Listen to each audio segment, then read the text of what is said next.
આજે લોકસભામાં નાણામંત્રી નિર્મલા સીતારમણે રજૂ કર્યું સામાન્ય બજેટ। આશા હતી કે 5 રાજ્યોમાં ચૂંટણી હોવાથી બજેટ ચૂંટણીલક્ષી હશે અને સામાન્ય જનતા માટે ઘણી જાહેરાતો અને રાહતો હશે, પણ નાણામંત્રીનું 91 મિનિટનું ભાષણ જેવું પૂર્ણ થયું, અનેક અપેક્ષા આશા રાખીને બેઠેલા મધ્યમ વર્ગને નિરાશા હાથ લાગી। કારણ કે ન તો ટેક્સ સ્લેબમાં કોઈ ફેરફાર કરાયો, ન તો ટેક્સમાં કોઈ પણ પ્રકારની છૂટછાટ અપાઈ। ઇન્કમ ટેક્સમાં કે ટેક્સ સ્લેબ્સમાં પ્રપોઝલ્સ અટ્રેક્ટિવ નથી, એમાં કોઈ ફેરફાર નથી કરવામાં આવેલો। મુખ્યત્વે બજેટનું ફોકસ ઇન્ફ્રાસ્ટ્રક્ચર, ડિજિટલ કરન્સી અને ક્લાઇમેટ ચેન્જ પર રહેલું છે અને જોબ ક્રિએશન ઉપર। સો ઇન્ફ્રાસ્ટ્રક્ચર માટે સારું છે, ઇન્કમ ટેક્સના વ્યૂ પોઈન્ટથી કોઈ ફેરફાર નથી। જો કે સરકાર તરફથી એવો તર્ક રજૂ કરાયો કે બજેટમાં મિડલ ક્લાસ પર કોઈ બોજ નથી અપાયો, તે શું ઓછું છે? हम लोग यहाँ पर इतने लोग हैं, सैलरीड क्लास, वो तो बड़े निराश हुए हैं। उनको उम्मीद थी कि कुछ मिलेगा इस बजट में। मैं एक ही बात कहूँगा, आप लोग का टैक्स बढ़ाया गया है क्या? अच्छा, बजट के कोरोना के 2 साल की पीड़ा के बावजूद बढ़ाया है क्या? आप देखिए, गरीबों को खाना खिलाना, वैक्सीनेशन का काम करना, 150 करोड़ लोगों को वैक्सीन लगाना, 91 करोड़ को सिंगल डोज, 66 करोड़ को डबल डोज, इसमें खर्चा होता कि नहीं होता है? और इसके बावजूद एक टैक्स नहीं बढ़ाया गया। એ વાત સાચી છે કે સરકાર ફ્રીમાં વેક્સિન આપી રહી છે, પણ એ આશાઓનું શું જે મધ્યમ વર્ગના લોકો રાખીને બેઠા હતા? કરદાતાઓને બજેટમાં કોઈ રાહત નથી અપાઈ। દેશમાં મોંઘવારી વધી છે, પણ ટેક્સમાં કોઈ છૂટ ન અપાઈ। એટીસીની સીમા ન વધારાઈ, 1.5 લાખ યથાવત રખાઈ। મેડિક્લેમમાં પણ નવી કોઈ છૂટછાટ ન અપાઈ। ઇન્કમ ટેક્સના સ્લેબમાં પણ કોઈ ફેરફાર નહીં। કોરોના મહામારીએ પહેલાથી જ મધ્યમ વર્ગની કમર ભાંગી નાખી છે। ઉપરથી મળતા મોંઘવારીના એક બાદ એક ઝટકાથી મધ્યમ વર્ગ પીસાઈ રહ્યો છે। જનતાને આશા હતી કે સરકાર આ વખતે તો ખિસ્સા ભરી દેશે, પણ આવું કંઈ થયું નહીં। પણ જે થયું છે એ પણ જાણી લઈએ। વિદેશથી આવતા હીરા, કપડા, ખાદ્ય, ચામડું, મોબાઈલ ફોન, ચાર્જર, વિદેશી મશીન, ખેતીના યંત્રો, સ્ટીલ, બૂટ ચપ્પલ અને જેમ્સ એન્ડ જ્વેલરી જરૂરથી સસ્તા થયા।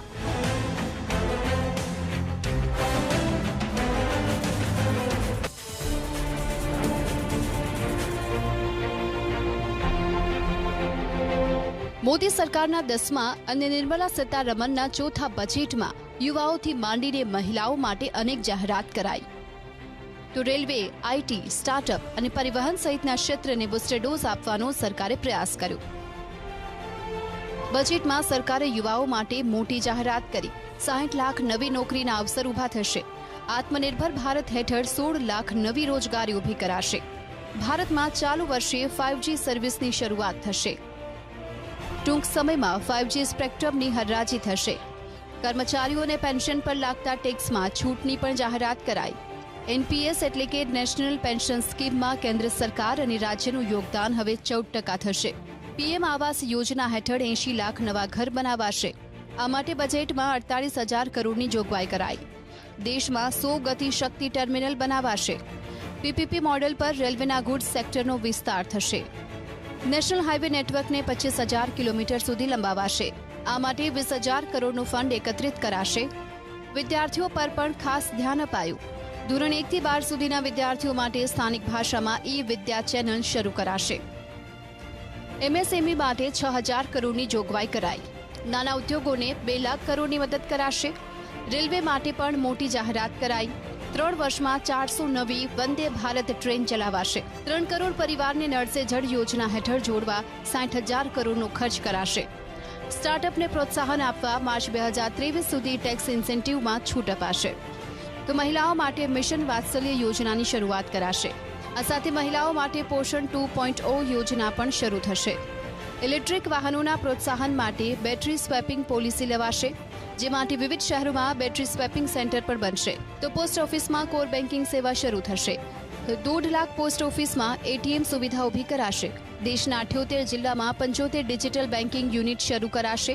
આ ઉપરાંત નાણામંત્રીએ જાહેરાત કરી કે ટૂંક સમયમાં એલઆઈસીનું આઈપીઓ આવશે, જેની પ્રક્રિયા ચાલી રહી છે। બજેટ ભાષણમાં નિર્મલા સીતારમણે એલાન કર્યું કે ચાલુ વર્ષે ભારતનો આર્થિક ગ્રોથ 9.27% રહેવાનું અનુમાન છે। જે વિશ્વની અન્ય અર્થવ્યવસ્થા કરતાં વધુ છે.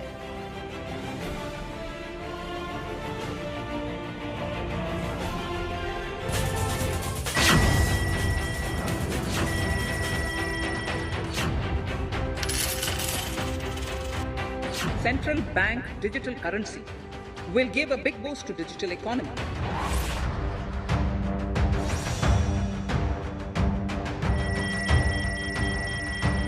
Digital currency will also lead to a more efficient and cheaper currency management system.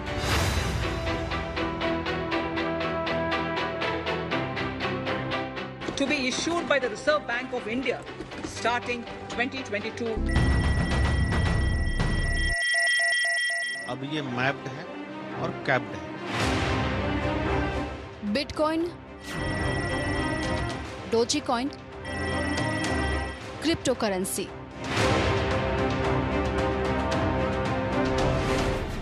આ નામ આમ તો દેશમાં પાછલા ઘણા વર્ષોથી સંભળાતા હતા, પરંતુ દેશની સંસદમાં રજૂ થયેલા બજેટમાં ડિજિટલ કરન્સીએ પહેલીવાર દસ્તક દીધી. નાણામંત્રી નિર્મલા સીતારમણે એલાન કર્યું કે એપ્રિલથી શરૂ થતા નાણાકીય વર્ષમાં ભારતને પોતાની ડિજિટલ કરન્સી મળી જશે. Introduction of a central bank digital currency will give a big boost to digital economy. Digital currency will also lead to a more efficient and cheaper currency management system. It is therefore proposed to introduce digital rupee using blockchain and other technologies to be issued by the Reserve Bank of India starting 2022 and 23. આનો અર્થ એ છે કે digital રૂપિયાથી આપ shopping કરી શકશો અને ration પણ ખરીદી શકશો. નાણામંત્રી મુજબ ભારતીય રિઝર્વ બેન્કે ડિજિટલ કરન્સી લોન્ચ કરવાની તૈયારી કરી છે. દેશની ડિજિટલ કરન્સી દુનિયાભરમાં ચાલતી બિટકોઇન અને ક્રિપ્ટોકરન્સીની જેમ જ કામ કરશે. ફરક માત્ર એટલો હશે કે આ સરકારી ડિજિટલ કરન્સી હશે. अनौपचारिक तरीके से आपको याद होगा कि क्रिप्टो करेंसी को लेके एक बिल आने वाली थी 2021 में, जो आ नहीं पाई क्योंकि इसके ऊपर बहुत सारी शंकाएं जाहिर की गई.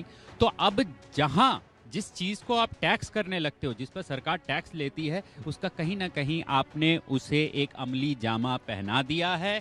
और दूसरी बात आपने देखी कि अब बिटकॉइन पर आधारित, जिस पर क्रिप्टो करेंसी आधारित है, बिटकॉइन पर आधारित रिजर्व बैंक ऑफ इंडिया भी अपनी एक डिजिटल एसेट लाएगी, डिजिटल करेंसी लाएगी. तो कहीं ना कहीं क्रिप्टो करेंसी को भी एक औपचारिक तरीके से अमली जामा पहना दिया गया है. દેશની ડિજિટલ કરન્સી લોન્ચ કરવાની સાથે જ નાણામંત્રીએ અન્ય એક મહત્વની જાહેરાત પણ કરી. Scheme for taxation of virtual digital assets. There has been a phenomenal increase in transaction in virtual digital assets.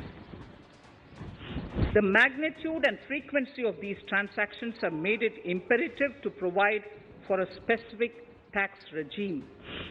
Accordingly, for the taxation of virtual digital assets, I propose to provide that any income from transfer of any virtual digital asset shall be taxed at the rate of 30%, 30%. No deduction in respect of any expenditure or allowance shall be allowed while computing such income except cost of acquisition. નાણામંત્રી નિર્મલા સીતારમણે digital asset શબ્દનો ઉપયોગ કર્યો. એક પણ વાર cryptocurrency શબ્દ ન વાપર્યો. गवर्नमेंट क्रिप्टो शब्द से बचना चाहती है क्योंकि क्रिप्टो जो है उसका मीनिंग जो है कूट शब्द होता है. तो क्रिप्टो को वैसे भी गवर्नमेंट ने पहले भी इंटेंशन दे दिया था कि मैं क्रिप्टो को प्रमोट नहीं करना चाहती, इसलिए सरकार ने जो है वर्चुअल डिजिटल एसेट शब्द का प्रयोग किया और इसको अभी जो है हम बोलेंगे कि अपने दायरे में, अपने शिकंजे में लाने की कोशिश की है. પરંતુ માનવામાં આવી રહ્યું છે કે આ નિવેદનની સાથે જ ક્રિપ્ટોકરન્સીનો ઔપચારિક પરિચય ભારતીય અર્થવ્યવસ્થા સાથે કરી દેવા 1% TDS ચૂકવવો પડશે. देखिए, ये कहना कि लीगली मान लिया जाए वो सही नहीं होगा, क्योंकि जो शब्द उन्होंने इस्तेमाल किए हैं वो वर्चुअल डिजिटल एसेट है. तो जो भी चीज़ वर्चुअली और डिजिटली ट्रांसफ़र हो रही है एक एसेट के माध्यम से, उसके ऊपर उसमें क्रिप्टो करेंसी भी आ जाता है. तो ये कहना कि उसको लीगल मान्यता दी गई है वो सही नहीं होगा. इनकम टैक्स में माना जाता है कि जो लीगल भी है और जो इलीगल है, चाहे कोई भी इनकम आय आपके पास है, उसके ऊपर टैक्स लगाया जा सकता है और उसके ऊपर आपको टैक्स देना होता है। પરંતુ સવાલ એ છે કે ભારતમાં ક્રિપ્ટોકરન્સીનું ભવિષ્ય શું હશે?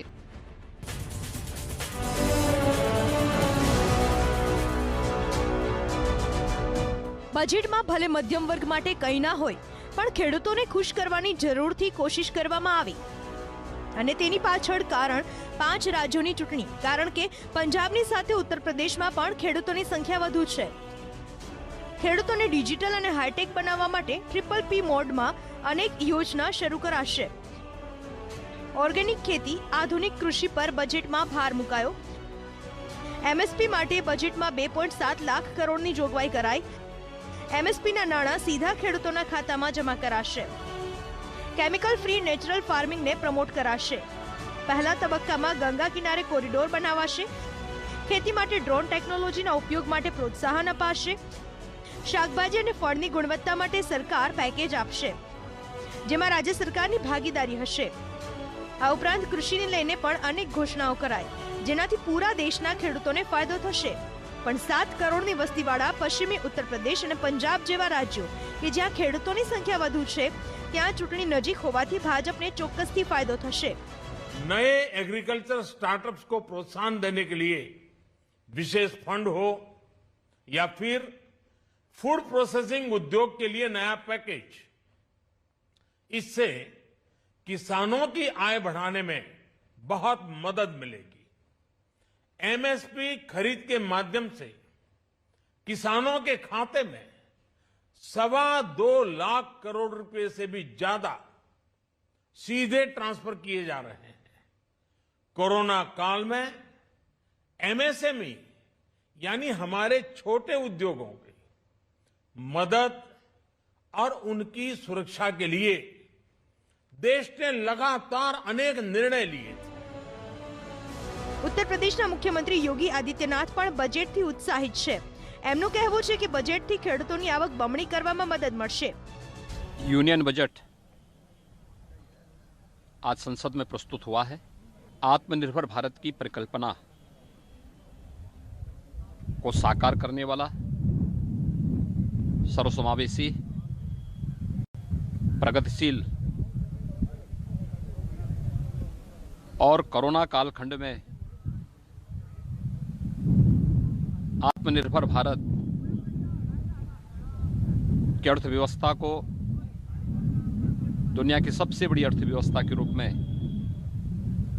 बढ़ाने वाला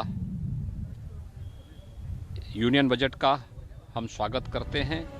પશ્ચિમી ઉત્તર પ્રદેશની અંદાજે 100 બેઠક એવી છે જ્યાં ખેડૂતોનું પ્રભુત્વ છે। ખેડૂત આંદોલનની પંજાબ બાદ સૌથી વધુ અસર પશ્ચિમી ઉત્તર પ્રદેશમાં થઈ હતી। બજેટમાં ખેડૂતો માટે મહત્વની જાહેરાત કરી ભાજપે ખેડૂતોને રીઝવવાની કોશિશ કરી છે, જે કેટલા અંશે સફળ થાય છે તે પરિણામના દિવસે જ ખબર પડશે।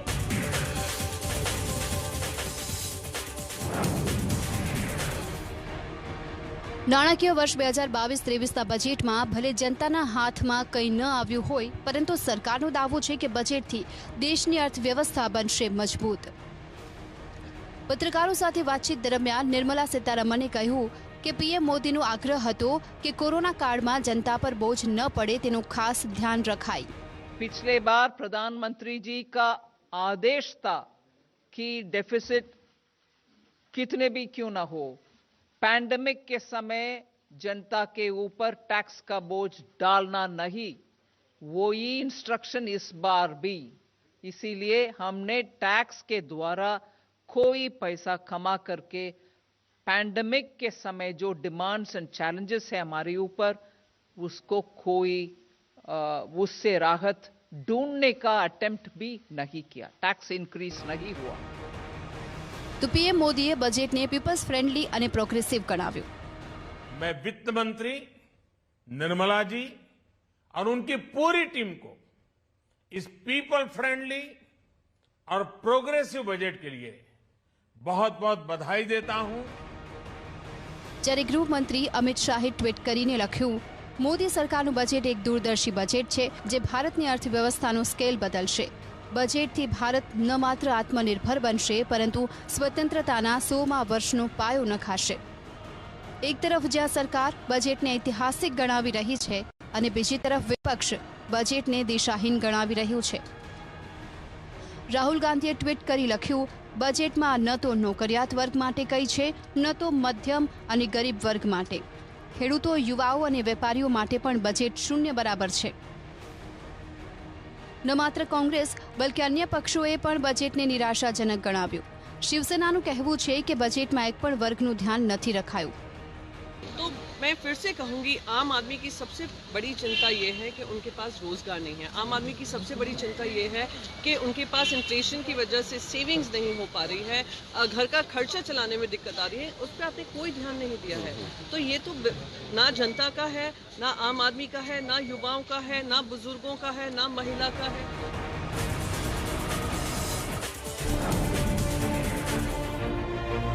મોદી સરકારે બજેટમાં પૂર્વ પ્રધાનમંત્રી અટલ બિહારી વાજપેયીનું સપનું સાકાર કરવા માટે મહત્વની જાહેરાત કરી. વાજપેયીનું સપનું હતું નદીઓના જોડાણનું. નદીઓના જોડાણથી ગુજરાતમાં પાણીની અછત ભૂતકાળ બની જશે. મોદી સરકારે બજેટમાં દમણગંગા નદી સાથે નર્મદા અને તાપી નદીને જોડવાની જાહેરાત કરી, જેનાથી નર્મદાના પાણી દક્ષિણ ગુજરાત સુધી પહોંચશે અને રસ્તામાં આવતી અન્ય 7 મોટી નદી પણ નવપલ્લિત થઈ શકે છે. ચોમાસા સિવાય ઓછું પાણી ધરાવતી આ નદીઓમાં નર્મદા અને દમણગંગાના જોડાણથી બારેમાસ પાણી જોવા મળે તે દિવસો હવે દૂર નથી. નર્મદા દમણગંગા નદીના જોડાણથી ન માત્ર ગુજરાત બલકે મહારાષ્ટ્રને પણ ફાયદો થશે, કેમ કે મહારાષ્ટ્રને લાભદાયી દમણગંગા પિંજલ લિંક કેનાલનો પણ સમાવેશ થાય છે. તો ગાંધીનગરના ગિફ્ટ સિટીમાં વર્લ્ડ ક્લાસ ફિનટેક યુનિવર્સિટી સ્થપાશે. એટલું જ નહીં, ફોરેન કંપનીઓને ગિફ્ટ સિટીમાં તેના યુનિટ સ્થાપવામાં મળશે પ્રોત્સાહન. આ સાથે આંતરરાષ્ટ્રીય આર્બિટ્રેશન સેન્ટર પણ શરૂ કરાશે, જેના પગલે ગિફ્ટ સિટીમાં સ્થપાયેલી કંપનીઓ સાથે જો કોઈ વિવાદ થાય તો આ ઓથોરિટીની મદદથી વિવાદનો ઉકેલ આવી શકે.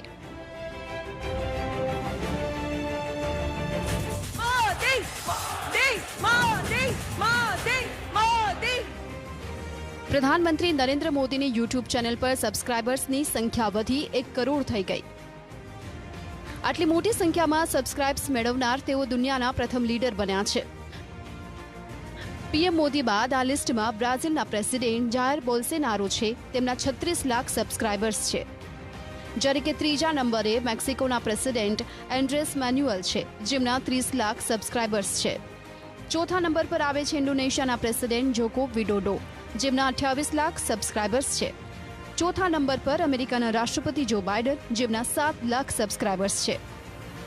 પીએમ મોદીએ 26 ઓક્ટોબર 2007 યુટ્યુબ ચેનલ શરૂ કરી હતી, પરંતુ પહેલો વિડીયો 4 વર્ષ પછી 18 માર્ચ 2011માં અપલોડ કર્યો. આ વિડીયો ગુજરાતના વર્ષ 2011-12નો હતો.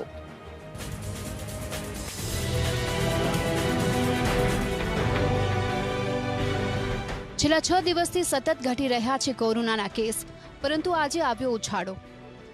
ગઈકાલ કરતાં આજે 1659 કેસ વધુ નોંધાયા, તો મૃત્યુઆંક પણ વધી રહ્યો છે.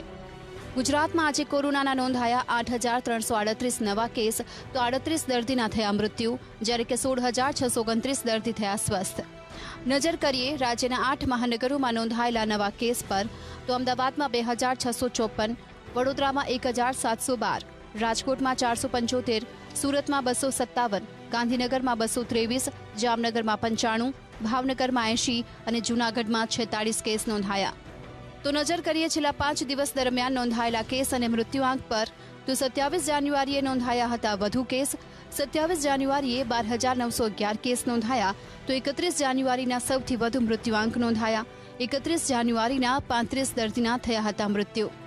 આજે ગુજરાતમાં 4,49,165 લોકોએ મુકાવી રસી.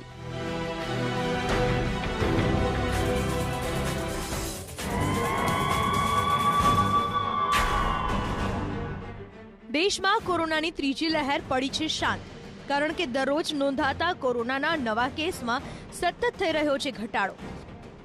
21 દિવસ બાદ દેશમાંથી 2 લાખથી ઓછા કેસ નોંધાયા. સવારે આરોગ્ય મંત્રાલયે જાહેર કરેલા આંકડા મુજબ દેશમાં કોરોનાના નવા 1,67,059 કેસ નોંધાયા, જ્યારે 2,54,076 દર્દીઓ સાજા થયા. ત્રીજી લહેરમાં પહેલીવાર 1192 લોકોના મૃત્યુ થયા. છેલ્લા એક સપ્તાહના આંકડા પર નજર કરીએ તો ખ્યાલ આવશે કે દેશમાં કઈ રીતે કોરોના સંક્રમણ ઘટી રહ્યું છે. 31મી જાન્યુઆરીએ દેશમાં કોરોનાના નવા 2,09,918 કેસ નોંધાયા, જ્યારે 30મી જાન્યુઆરીએ 2,34,281 નવા કેસ નોંધાયા હતા. 29મી જાન્યુઆરીએ નવા કેસનો આંકડો 2,35,532 હતો. 28મી જાન્યુઆરીએ દેશમાં નવા 2,51,209 કેસ નોંધાયા હતા. 27મી જાન્યુઆરીએ દેશમાં 2,86,384 નવા કેસ નોંધાયા હતા. તો 26મી જાન્યુઆરીએ કોરોનાના નવા 2,85,914 કેસ નોંધાયા હતા. આ ગ્રાફ દર્શાવે છે કે કોરોનાની ત્રીજી લહેર હવે શાંત પડી રહી છે. એટલા માટે જ અલગ અલગ રાજ્યોમાં પ્રતિબંધો હટાવવાની સાથે સ્કૂલ્સ પણ ખુલી રહી છે. દેશના 12 રાજ્યો એવા છે જ્યાં આજથી ફરી સ્કૂલ્સ ખુલી. તમિલનાડુ, મહારાષ્ટ્રના પુણે, તેલંગાણા અને મધ્યપ્રદેશમાં ધોરણ 1 થી 12ની શાળા આજથી શરૂ થઈ, જ્યારે રાજસ્થાન, હરિયાણા, હિમાચલ પ્રદેશ, ઉત્તરાખંડ, કર્ણાટક, પશ્ચિમ બંગાળમાં 9 થી 12ની શાળાઓની શરૂઆત થઈ. ઉત્તર પ્રદેશ અને બિહારમાં શાળાઓ 6 ફેબ્રુઆરી સુધી બંધ રહેશે. 5મી ફેબ્રુઆરીએ શાળાઓ ખોલવા અંગે નિર્ણય લેવાશે. દિલ્હીમાં સ્કૂલ, કોલેજ આગામી આદેશ સુધી બંધ રહેશે.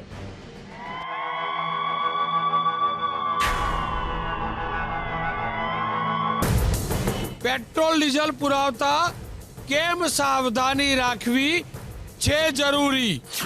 કેવી રીતે થાય છે પેટ્રોલ પંપ પર ગોલમાલ? પેટ્રોલ ડીઝલમાં કટકી થાય છે ત્યારે હું તો બોલીશમાં રાત્રે 8 વાગે થશે તેલના ખેલનો પર્દાફાશ.